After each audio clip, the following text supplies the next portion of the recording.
All right.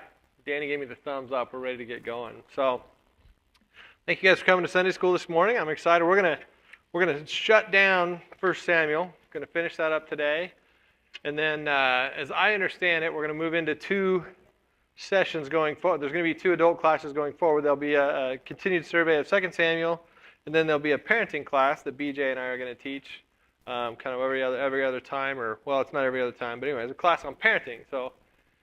Any of you, I feel bad, I can't remember the book. It's going to be based on a book.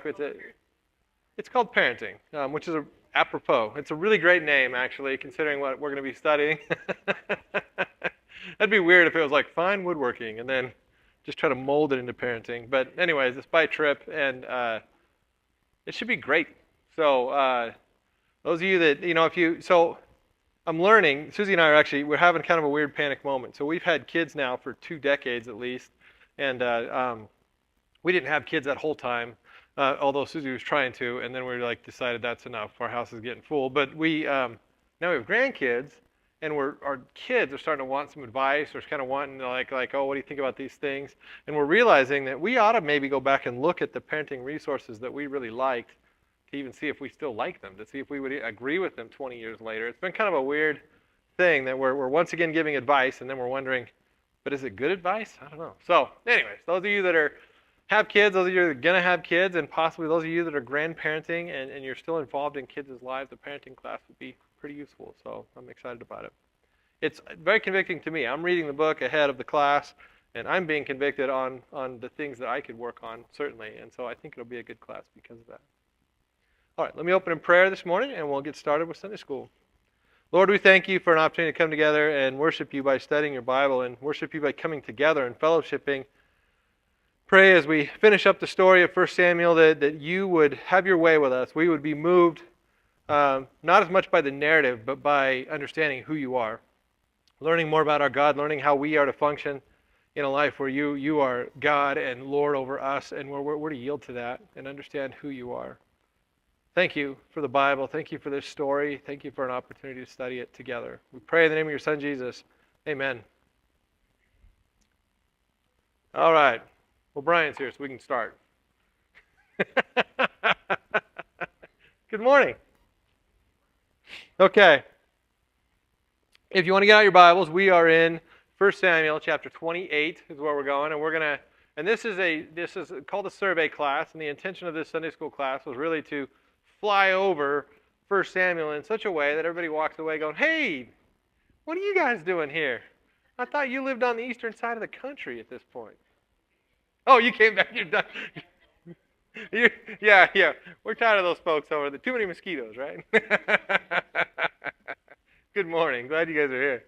All right, so a survey class is like a flyover class where, and frankly, a lot of 1 Samuel is narrative. It's a story, and so some of that, there's not deep theology in every single verse. Sometimes it's the story, and you're trying to understand what was God doing in this whole story. And so a narrative class or a summary class is good for that because it just helps you see 1 Samuel from the front to the back, just what's happening in there.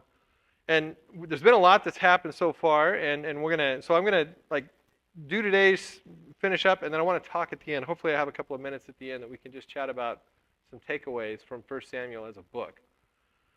So we ended last week with chapter 27. If you remember, David escapes the pursuit of Saul, and he goes into Philistine country. That's where he ends up. He's got 600 guys with him, and he meets up with Achish, the king of Gath, and through some deceptive language, he essentially considers them, allows or talks them into letting them live there with the Philistines, with his guys, even though they kind of know, and we'll see this in a couple of chapters here, they know in their heart that David is still aligned with the Israelites, and so the fact that they're letting him live there is kind of a unique provision. And Achish, it says right at the end of 27 that David appeared even more loyal than his own people. Now, you think about his people are a bunch of godless Philistines, so they're probably not very loyal. They're probably pretty self-centered. They're probably pretty wicked. They probably just do whatever they like.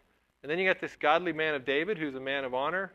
He's a valiant man. He's a good guy. And Achish is in his presence. And he's like, this guy's a good person. Even though he's been my enemy, he sees something in David that's just different. That's where we end 27 last week. So now we head into 28, and once again, the Philistines are amassing against the Israelites. So they're lining up to battle them. And we talked about this a while back. Remember when they said they blew the horn of whatever? And I'm like, that's like a real Lord of the Rings moment where they're, whoop, and then everybody's like, oh, I got to go to battle. So that's again happening. They don't say here that they blew a horn, but once again, they're getting everybody. They don't have cell phones, in case you guys are wondering how this went back in the day. They don't have emails. They can't do a blast on social media. It takes a while for people to hear about it and be like, oh, I ought to saddle up my horse and go to battle. So anyways, that's happening. I actually think that'd be wild to sit in your city or your place and have the enemy just building troops against you over a pretty long period of time. They're just like they're bringing in horses, they're bringing in missile launchers, not really in this time, but they're like loading up all the stuff, and you're just sitting there watching from a distance going, oh, mercy. That's a lot of weaponry. That's a lot of people. I can hear them. Like there's a lot of souls over there. Well, that's what happens to Saul. He is watching this, and he's kind of panicking a little bit. So, but I guess that's in a minute here. So verse 2 of 28, where we're going to jump into this thing. And David is talking to Achish, and basically Achish says, you can stay here. I'm going to allow you to stay here because David's essentially proven himself. And he says to him, I want you to be my bodyguard. And I was looking, the MacArthur study note in this, if you got the MacArthur Bible, says that it's basically that term bodyguard is the keeper of my head. That's a pretty important job.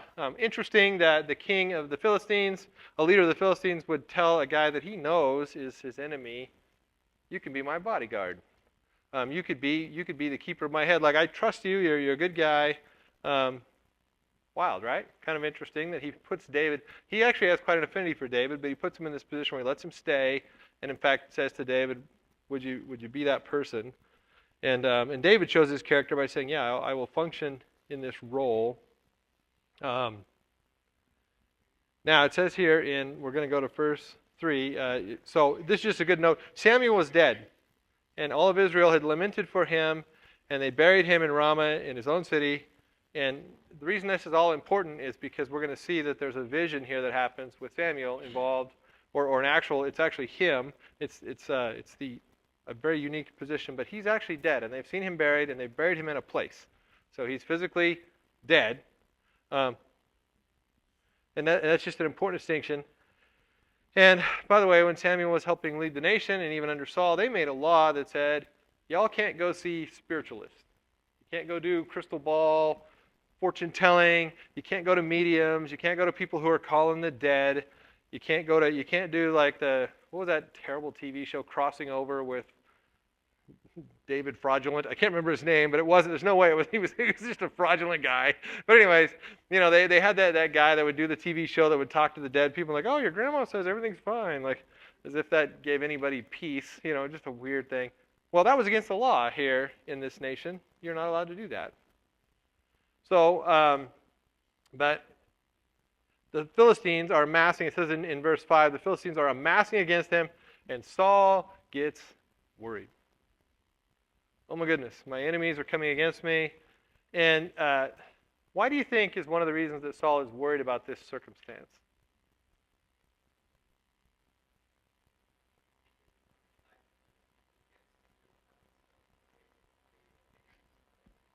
So there's that issue of David is not with him, yeah? How about that he's essentially walked away from God? And it said a couple chapters ago that his spirit departed from Saul, right? So he's feeling a distance from God that is something he hasn't felt in other battles. So he's gone to battle in the past where he knows God is on my side, I'm with the Lord's with me, and he walks in that battle going, what could stop me? Now he's watching the enemy amass against him, and frankly, Saul knows, I'm not with God. Not a good place to be, right? So what does he do? Well, he calls out to God. Verse 6 right here, it says, so Saul asked Yahweh, but Yahweh did not answer him, either by dreams or by Urim or by the prophets. So Saul is scared. he's been distant from God. He's actually rejecting God. And God's, if you remember, God's rejected him, right? Told Saul, you're not going to stay king. And so, but now he's calling out to God, God, what do I do? I'm facing my enemies. Nothing. Doesn't hear anything. Total silence. So he decides, well, what's the next best thing? Why don't I go to a medium? Why don't I go to some witchcraft, crack medicine weirdo? Why don't I go to them? That's going to help. He decides that's the best next. So he basically says, anybody know where I can find a guy like that? Or a gal like that? It's a woman in this case. And his servants say, well, there's a person, a spiritualist, it's a woman, she's an indoor. So he's like, cool, I'll go see her. But he's not proud of himself for doing this for a couple of reasons. First of all, he's the king. This is illegal. You're not allowed to talk to these people because they're illegal. Second of all, this doesn't square real great, right? So what does it say he does in verse 7?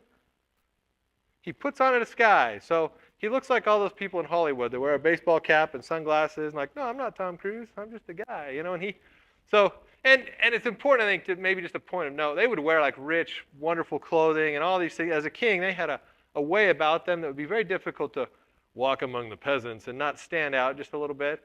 So essentially, you have to do something to disguise yourself, or you look pretty kingly when you head down into, you're at the Walmart, and people are like, this guy does not belong at the Walmart here. That's ultimately what's going on. So he can't just hang out as king. So he puts on a disguise and heads into town to see this medium.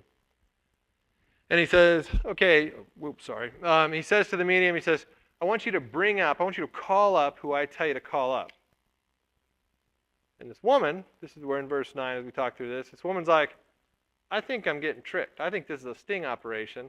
I think you're trying to make me do something that you know is illegal so you can arrest me. What does he say? Verse 10.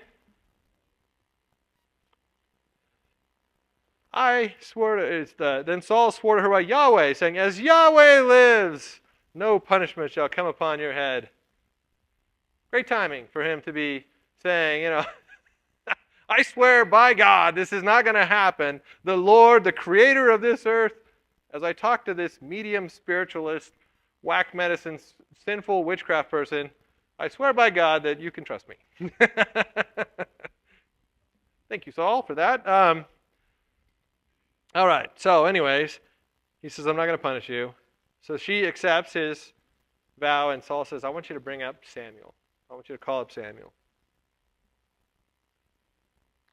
Verse 11, the woman sees Samuel, and for whatever reason, in this moment, she called up Samuel, and then it says in verse 12, and the woman saw Samuel and cried out with a loud voice, and the woman spoke to Saul and saying, why have you deceived me?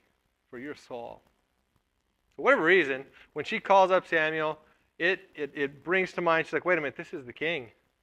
I'm in serious trouble. I've just broken the law. Not to mention, I just called up a dead guy. By the way, I was reading a little commentary on this. This is the only instance of this in the whole Bible where something like this goes down, where a medium calls up a dead person and then there's a conversation with that. This is the only instance of this.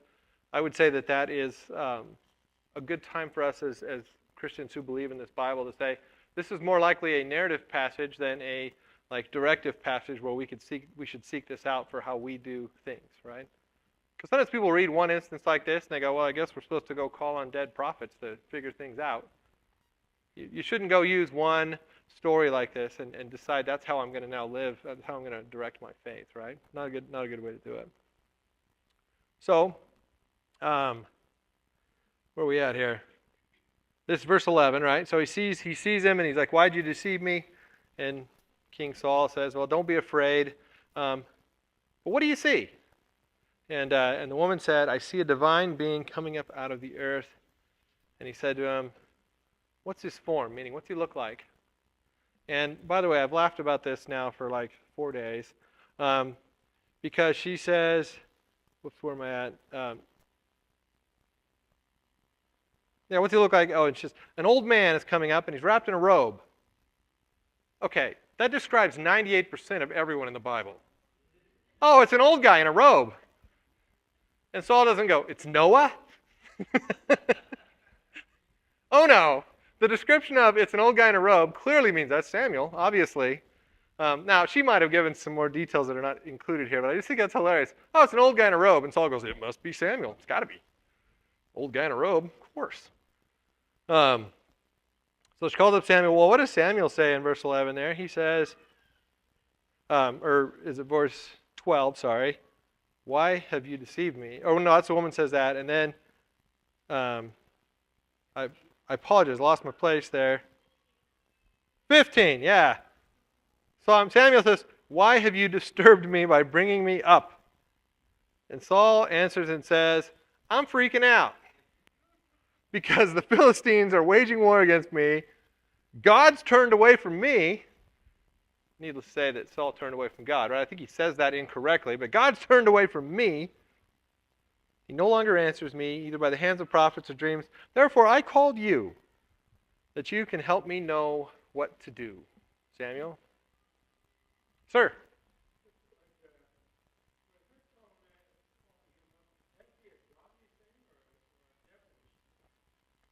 Well, that's a great question, and I think the answer would be is God obviously allowed this to happen to be part of the story, but it may have been she's a medium, she's a spiritualist, she's not like doing God's work, So I would say that what's going on there remains in the evil category, but God is allowing it to be part of the story. And so I would say God is sovereign or provident in this moment, but yeah, she's not a godly woman at all. So that's how I'd kind of answer that. Is I think God let it happen, but it's still evil. So he says, I don't know what to do. There's a lot of people. There's a big army amassing against me. I've been calling God, and I'm getting ghosted. I don't think they used that term back in the day. That's new to the generation below me now ghosts everybody. But anyways, he's getting ghosted. Nobody's answering his phone calls. And what does Samuel say? 16. Why then did you ask me, since Yahweh has turned away from you and become your adversary? If you think God's against you, why'd you call me? Doesn't make sense, man. Same source, same God. Doesn't make sense. And what did Samuel tell Saul so many chapters ago was going to happen to him? You're done. You're not even a king anymore, right? You've been removed for a king. You've been replaced. God's no longer going to use you in this capacity. So I'm sure Saul had not forgotten that conversation. That was still probably on his mind or his heart. But ultimately he's like, yeah, you're not going to serve this purpose anymore.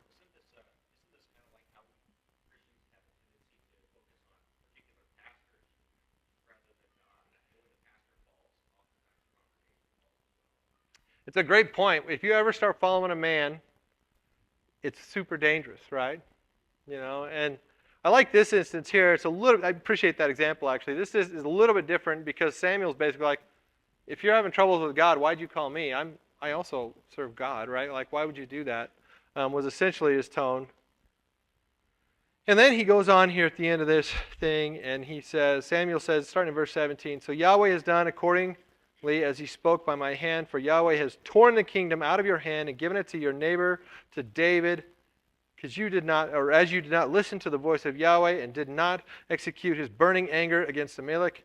So Yahweh has done this thing to you this day. 19, moreover, Yahweh will also give you over to Israel along with you into the hands of the Philistines. Therefore, tomorrow your sons will be with me, meaning your kids are going to die.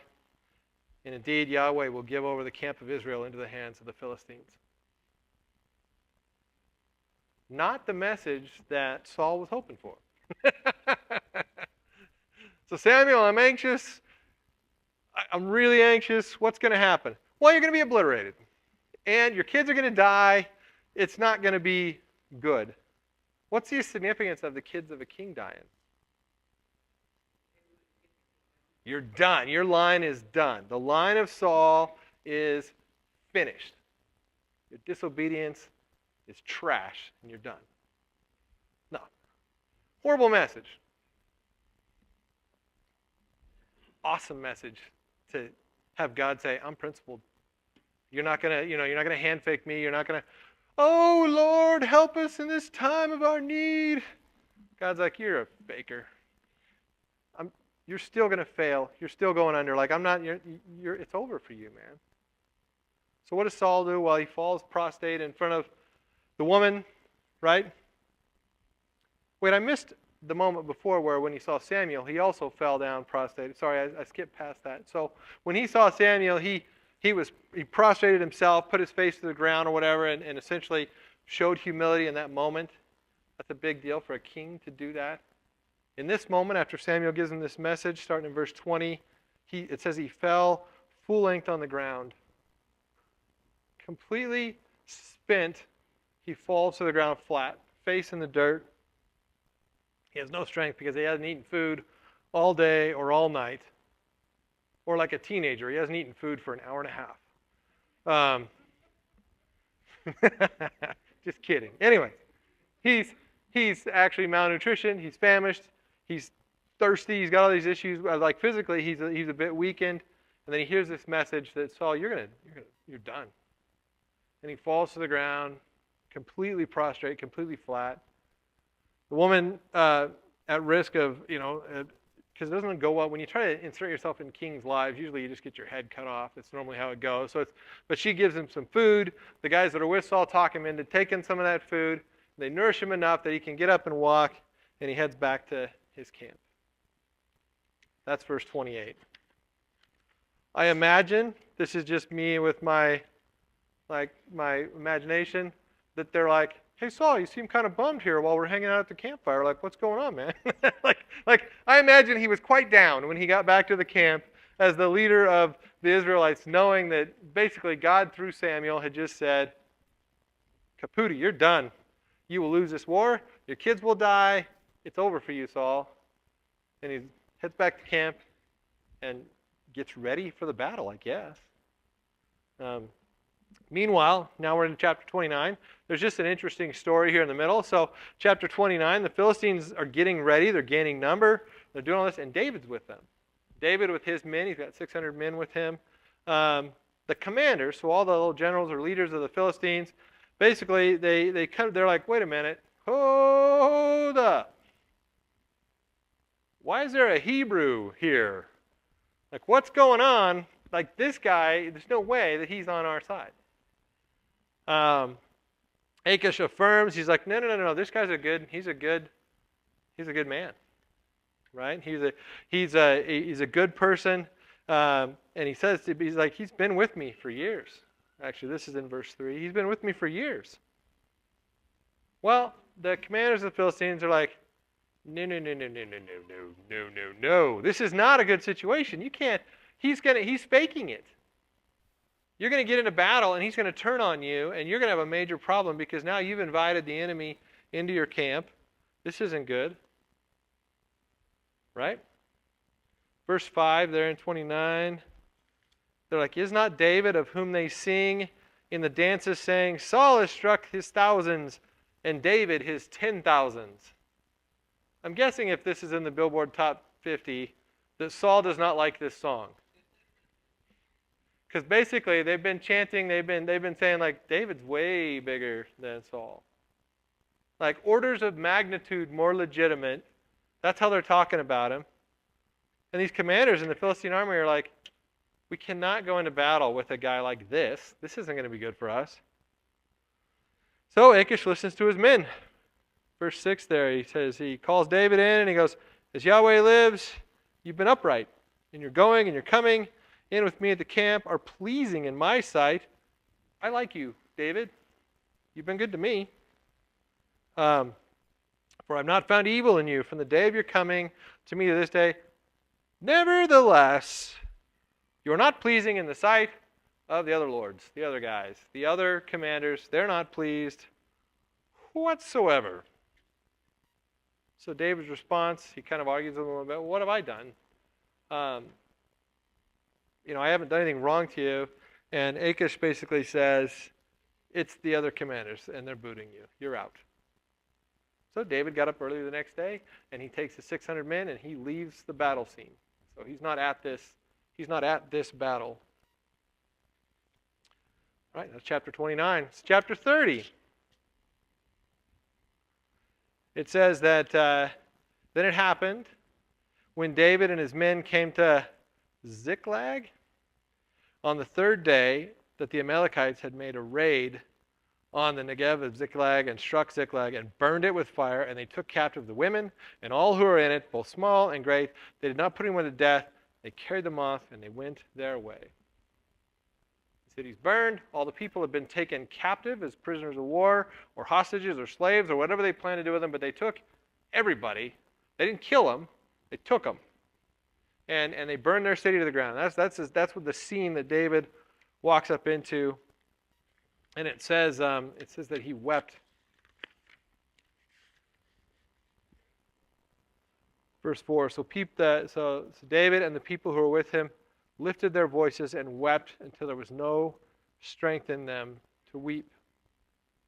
The people that were captured included David's wives. So you just think about the scene. They've been gone. They've been in Philistine territory. They've been trying to figure out, I'm sure David's trying to figure out what God is doing with him. This is a complicated scenario. The king of his nation has been hunting him down. He had to escape to his sworn enemy. The worst people for the Israelites were the Philistines, and that's the world he's living in. They come home, and their town has been, their place has been plundered. All their people have been taken. The people they love, their children, their wives, they're all gone. And it says they wept until they had no strength. Completely devastated. All right. Well then, I turned my page too quick. There we are. All right, verse 6.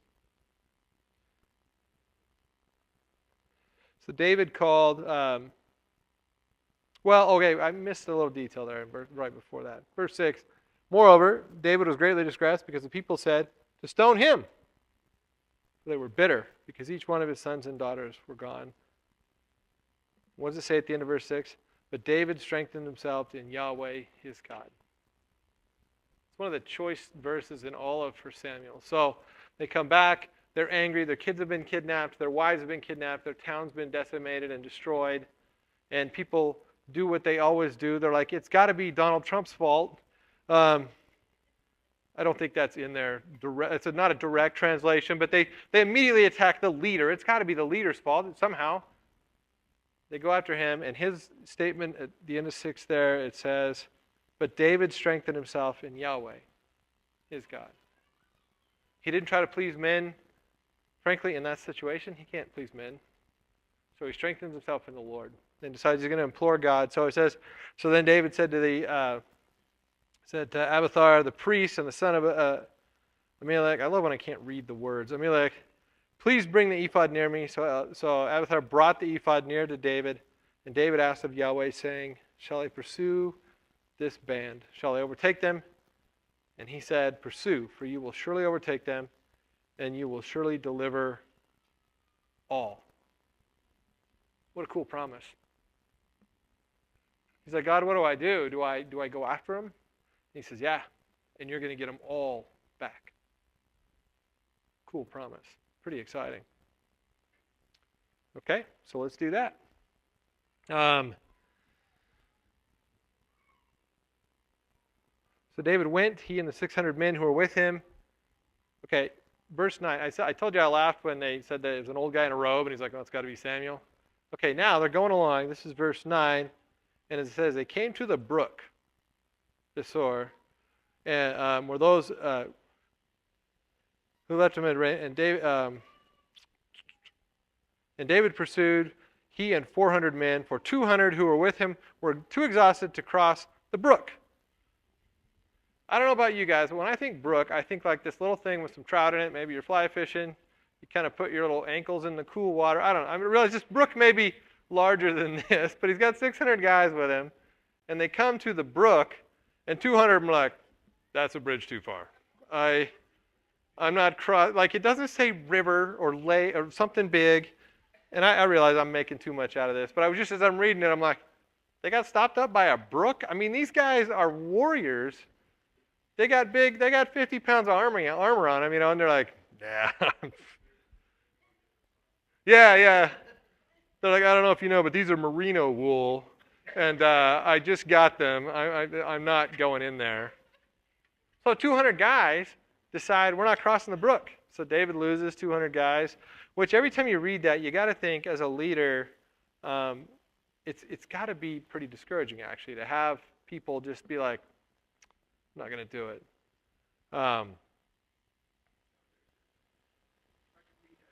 Please do. I would love to hear. I've just laughed about this in my head. I'm sure I'm actually probably wrong. So,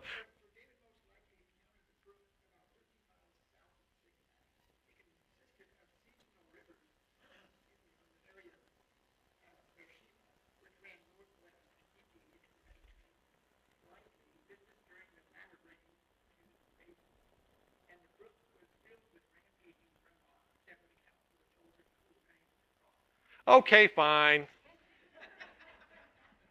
It's a raging river due to the weather. Fine. Yeah. No, I believed it was probably something to overcome. I just read the word brook, and I'm just thinking of this scene where they're like, I don't know. I'm not getting in that thing. Okay. So for those who are not chickens who were willing to go across it, they keep going here with the 400. Verse 11. Then they found an Egyptian in a field and brought him to David and gave him bread, and he ate, and they provided him water to drink, and they gave him a piece of fig cake and 2 clusters of raisins, and he ate, and he was revived. This guy was exhausted, for he'd not eaten bread or drunk water for 3 days and 3 nights. So if he hadn't eaten bread or drank water for 3 days and 3 nights, this guy's about dead when they find him. So they nourish him back to health, and they basically they end up talking to him, and he says, "Who do you belong to, and where are you from?" And he said, "I'm a young man of Egypt, a slave of an Amalekite, and my master forsook me when I fell sick 3 days ago." And then he tells him a story. "We made a raid on the Negev of the Cherites, and on that which belongs to Judah, and on the Negev of Caleb, and we burned Ziklag with fire."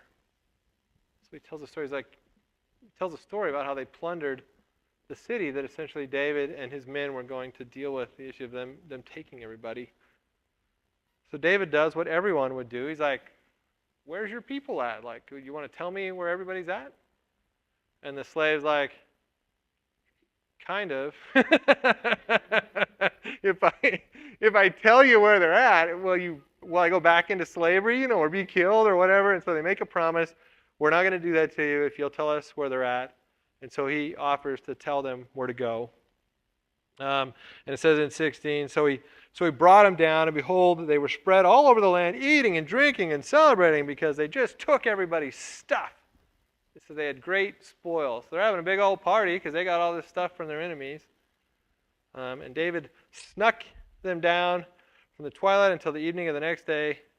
David doesn't sound right. David struck them down from the twilight until the evening of the next day, and not a man of them escaped except 400 young men who rode on camels and fled.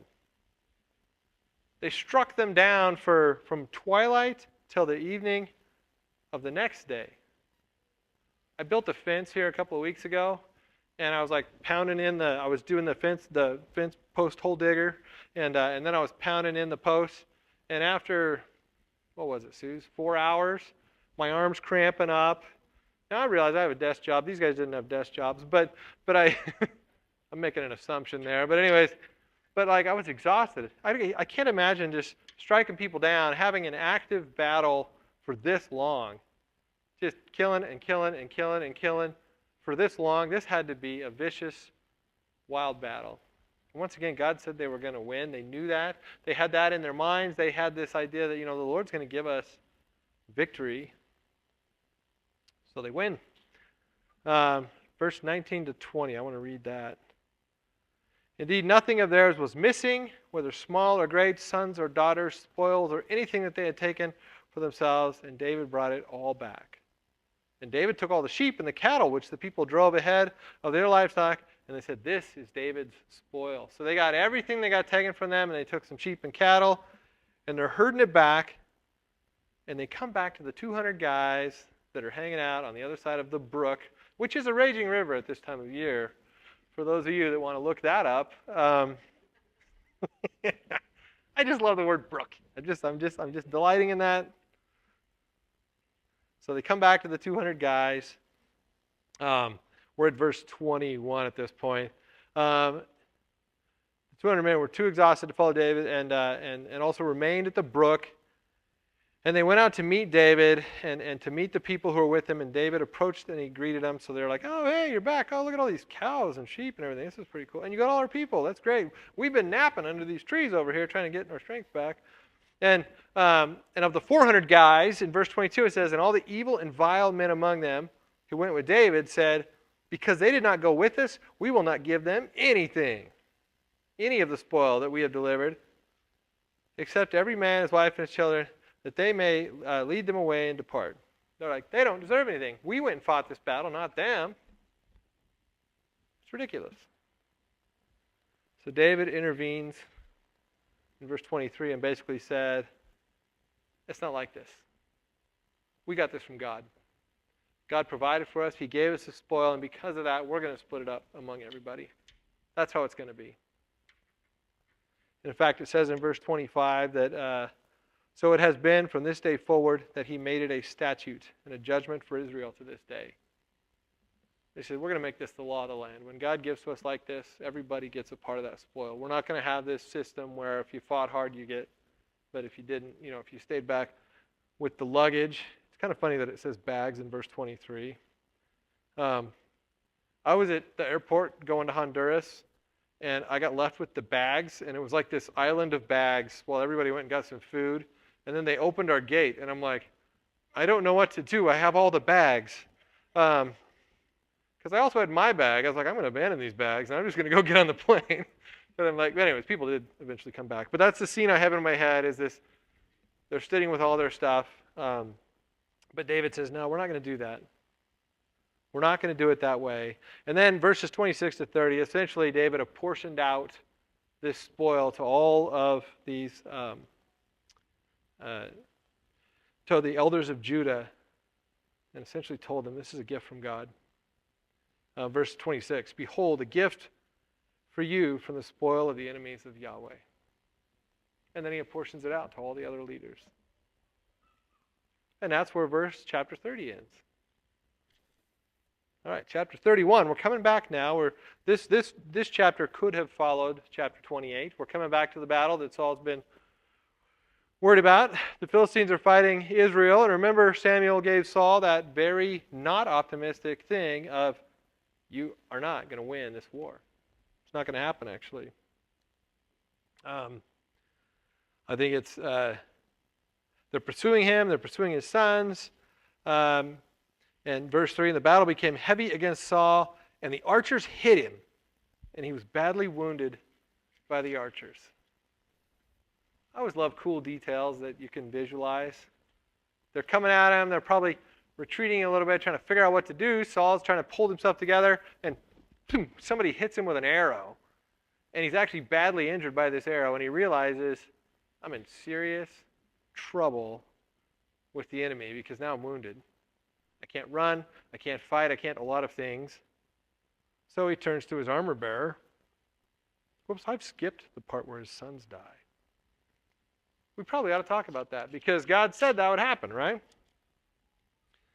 Yeah, verse 2, I apologize. And the Philistines closely pursued Saul and his sons, and the Philistines struck down Jonathan, Abinadab, and I think he's an Italian, Malichi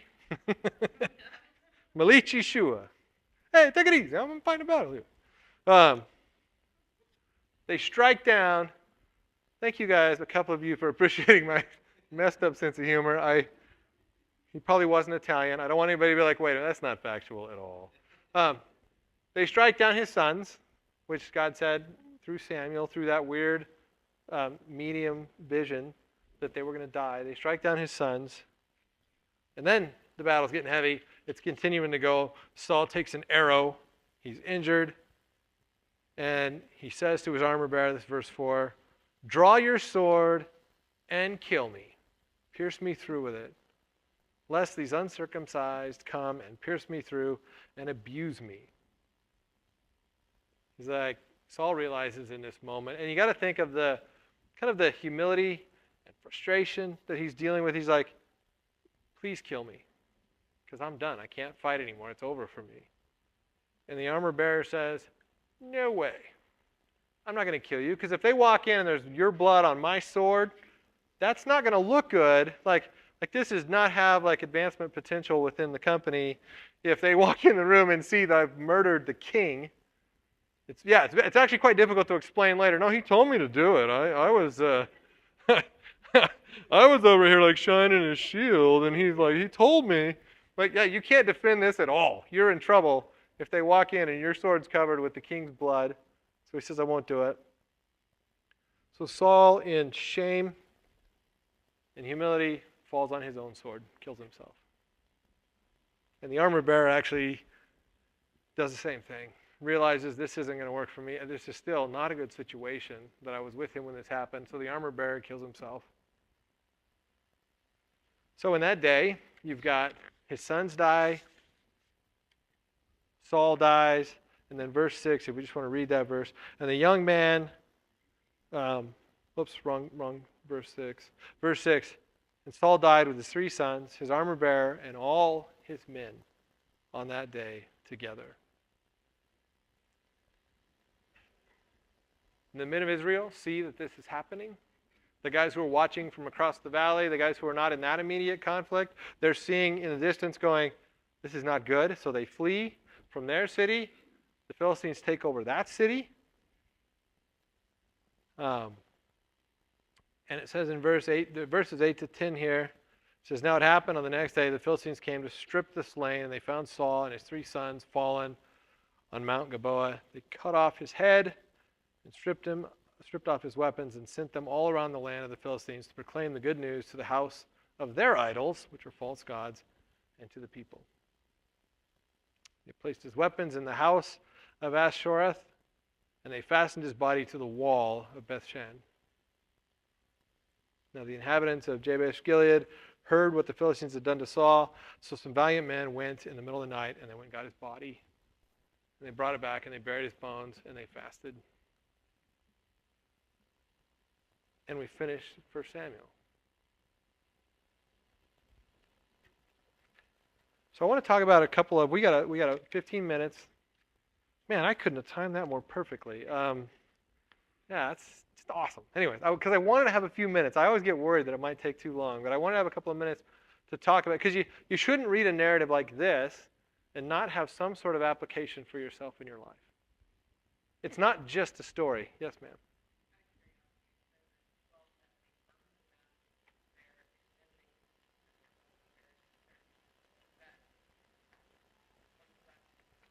I don't know. I don't know if there's significance that maybe if somebody else knows. I don't know. One of the things that I think we sometimes don't necessarily always understand is they didn't have like really good Yeti coolers back in the day.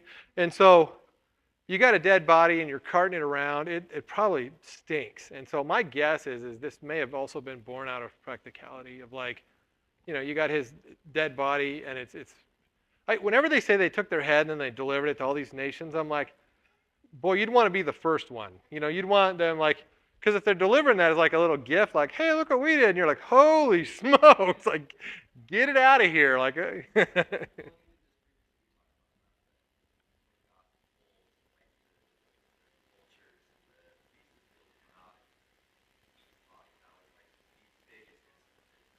Yeah.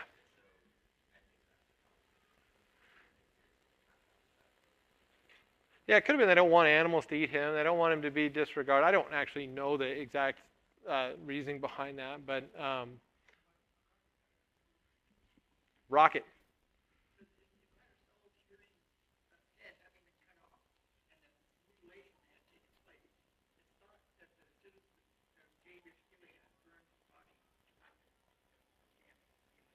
Oh, okay. To make it so everybody couldn't see their king in that condition. Yeah.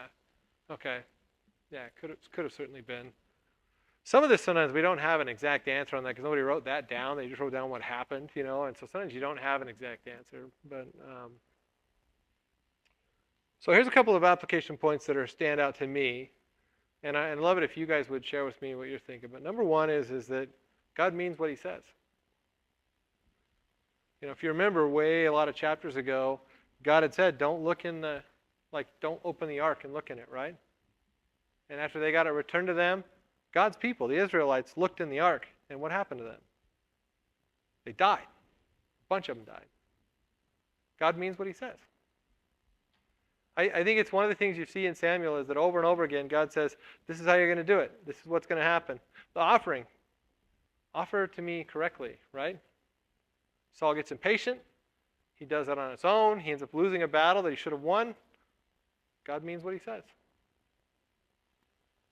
No, We get lots of examples of Saul doing things, for the approval of man or for himself. yeah. That's a great application point, right? The second that you divert from what would God have me do, what is right or righteous, you divert from that and you say, what's going to make me not look stupid? Or what's going to make people appreciate me or like, understand my intelligence or whatever you want to say it. It's like the second you head there, you're doing it for the approval of man. You're right. And Saul did that quite a bit. One of the things I had written down too is what God has promised will come to pass. Right? Over and over and over again. What God says is going to happen. If God says that it's Eli's sons both died on the same day, right?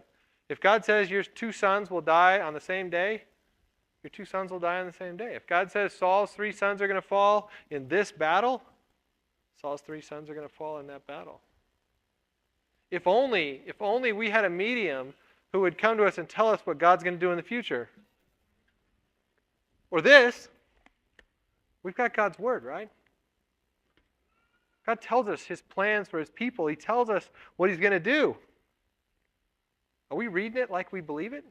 Are we like diving into his word and saying, if this is God's, like if God's saying what's going to happen next, if God's saying what he wants his people to do right now, and then what's going to happen in the future, am I acting like that? It's a great, we can read in the Old Testament when people ignored what God said. He said, kill everybody. And they're like, well, we're going to keep the good ones. We're not going to kill everybody or everything. We're going to keep I love that is it Samuel when he's like, what is that I hear? And there's like, Susie loves when I make animal noises because they're never very good. Yeah. They were supposed to kill everything and they didn't. But they had the instructions. They had it. We've got God's Bible. We've got his instructions. Why would we ignore that? We see what God does through history. We see what God does over and over again. He means what he says. His plans come to pass. He carries them out. We should not live like we don't understand that if we believe in this Bible. Another one I had written down is God is no form of good luck charm. Anytime they try, Sarah Ann.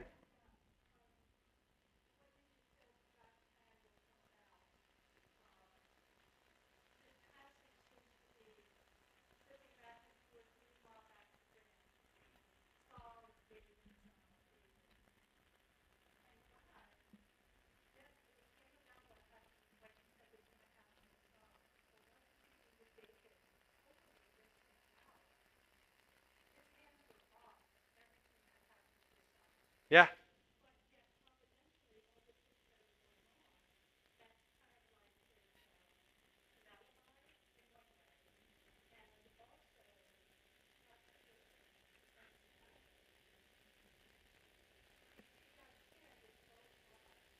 Yeah. Isn't that great? Yeah, we get to see God working this out all along the way, actually. We get to see God. Yes. No, that's a great point. Absolutely. Bob.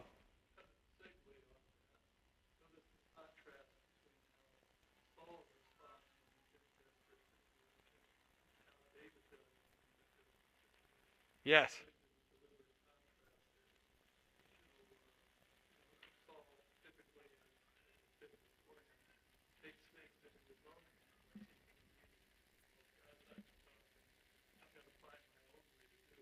Yep.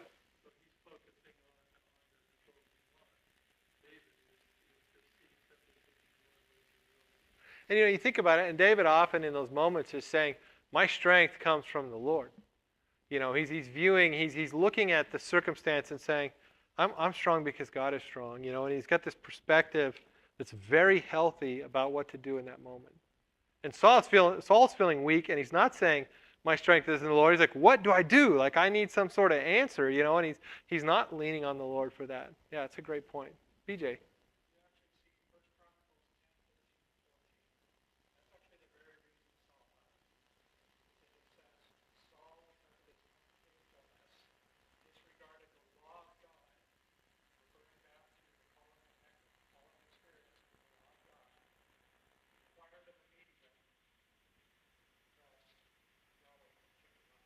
Yeah.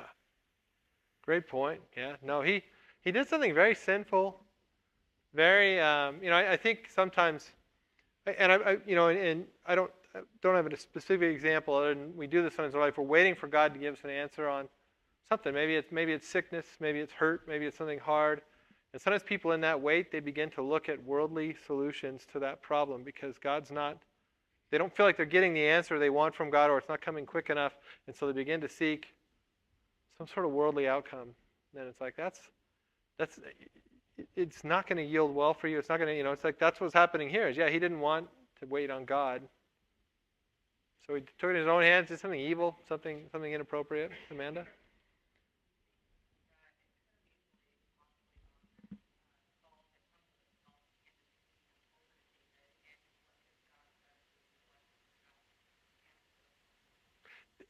Absolutely. Yep. What would that have looked like if he had been obedient, in that time? And now let's relate that to ourselves. What would it, we have I'm a father, I have kids. What would it look like if instead of trying to serve God, what if I just head out into the world and do what I want to do? I change the trajectory of my family. I change the outcome. I potentially change the legacy I leave with my kids. I change everything, and it's like, what if Saul had followed God? What if he'd done that? What if he'd been righteous? What if he'd done those things? It's like so many things would have been different, but he wasn't. And as a result, for him, his whole family line, everybody, he doesn't have a lineage as king anymore. He's done. It's like there's a reality there. It's just profound. It's like we have that same responsibility to make that choice. Who am I gonna follow? As for me and my house, we'll follow the Lord. Or not, right? And the or not is scary to think. What trajectory, what changes in your life if you say, I'm not going to follow the Lord, and rather, I'm going to just follow what I want to do? Michael?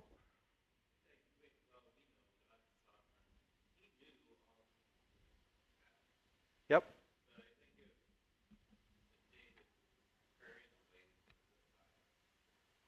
Yeah. Creating the right opportunity, the right scene. Yeah, absolutely. One of the things I had in my notes here as far as application is that God's enemies will not prevail. Now, that doesn't mean that everything we do, we're just successful and we're rich and everything we take on, we just always, it's not like it's some of you in here are not video gamers. But, I grew up in the Nintendo, the NES, the original Nintendo, where there were some codes. You do like A, B, B, down, down, up, up, da, da, da, da. And once you do that, you get like infinite power on your little guy. Like he can't be killed now. It's pretty awesome. That's not how God works when you become a believer. In fact, we're told as believers, as followers of Christ, we're told we're going to be persecuted and hated. We're actually told our life on earth might be complicated. So it's very important to remember, if you become a believer in Christ, it doesn't mean life just got easy and prosperous and wonderful. That's not actually what it means. And so when you say God's enemies will not prevail, I'm talking in the greater sphere than this moment. It says that who could take me from God's hand? Nobody can pluck us, right? Nobody can take us away from God's hand if we're in his hand. God's enemies aren't going to prevail over my soul. If I've truly given myself to Christ, if I've accepted that call within me, nobody can take that. God's plans will happen.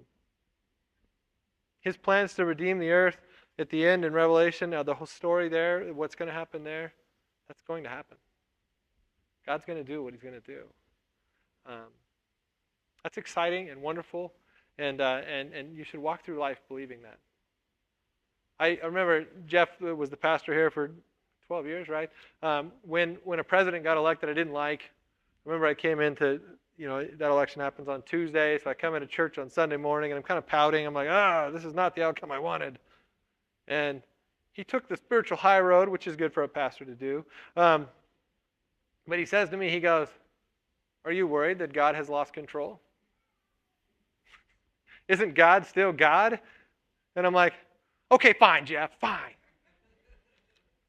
Now, there's not a moment in time where all of a sudden God loses control. Even if we don't like the way it's going, God's plans, the Lord Almighty, the creator of this world, he's going to prevail. His plans will always come to pass. And we rest in that, and it's wonderful, right? Somebody want to read, we'll do this and close. Somebody want to read 1 Samuel 16:7? And maybe I should read it because I'm on a microphone. My wife always tells me, when you have people read, then nobody can hear it. 1 Samuel 16:7. But Yahweh said to Samuel, do not look at his appearance or on the height of his stature, because I have rejected him. For God sees not as man sees. For man looks at the outward appearance, but Yahweh looks at the heart. I think it's one of the cooler verses in the whole book of 1 Samuel is that God sees things from God's vantage point, and it may not be how we see it on a human level. And if I could pick anything to do for the rest of my life, is I should try to find out what God's vantage point is and see it from that angle.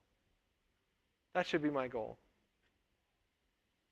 Thank you for participating in this class. It's been a lot of fun. We've had it's when you do a fly. I mean, I did 4 chapters today. When you do 4 chapters in one day, you don't get to dive very deep.